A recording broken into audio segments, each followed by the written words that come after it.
Anong gagawin niya mga bossing ko kung iniwan ka na ng inyong karelasyon? Ngayon po mga bossing, eto ma-share ko lang ha. Total naman, lahat na may kinukwento ko sa inyo mga bossing. Kami po ay dumaan din sa ganyang pagsubok dati mga bossing. Alam niyo na yung mga kabataan, tsaka mga edad mga 30, mga ganyan. Yung ba tipong lagi may tang ulo, lalo na kung walang pera. Tapos, dyan yung kakaroon ng mga hamunan ng hiwalayan. Or kaya po, dahil sa selos ng selos, mga bossing. Ngayon po mga bossing, ano naging resulta? Hindi maganda. Lagi nag-aaway. Yun nga po mga bossing ko ay dumating sa punto na hiwalayan. Ngayon po mga bossing, yun ang madalas, yun ang pinaka-common na nangyayari sa isang pamilya. Masasabi ko lamang po, kung iniwan ka na, huwag mong habulin. Hayaan niyo siya, kung sayang babalik kung talagang mahal ka.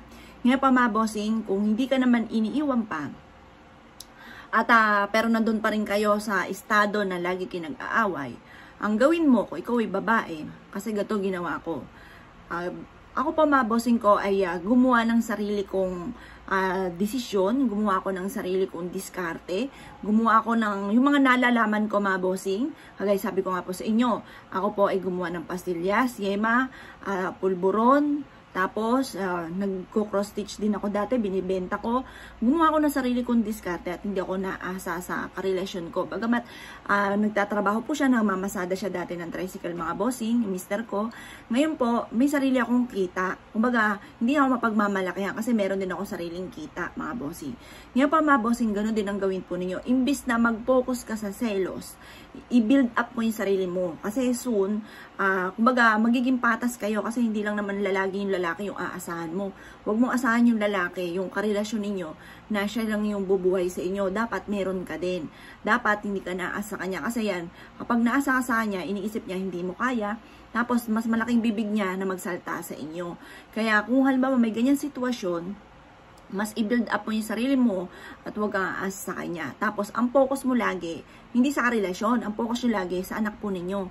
Doon iikot yung mundo po ninyong dalawa. Mas magiging strong relationship ang family kapag gano'n. Kesa po yung lagi kang nakatutok sa kanya, tapos, yun nga, isa sa number 1 na asa ka, tapos nakatutok sa kanya, parehas kayong mape-pressure. Lalo yung magluluko, lalo yung mambababae, mag-ano kayo, lalo kayong maghihiwalay. Ngayon, basta kung halimbawa, nandun pa kayo sa estado na hindi pa kayo naghihiwalay at lagi nag-aaway, yun ang may papayo ko sa mga babae. At yun na syempre sa mga lalaki, kung ang bayan may trabaho, yung lalaki, tumulong. Kung talagang, halimbawa mga bossing ko ay walang kakayahan mga bossing ko na magkaroon ng trabaho kasi may edad na, magtulungan mga bossing. Hindi yung ang tutok mo sa isang tao, selos, bakit ganito, tapos masyado kang malaking bibig para lagi mo sinusumbatan, yung mga ganon. Hindi maganda, may dudulot. Basta mag-focus ka lang kung ano po yung inyo pong pinagkakaabalahan.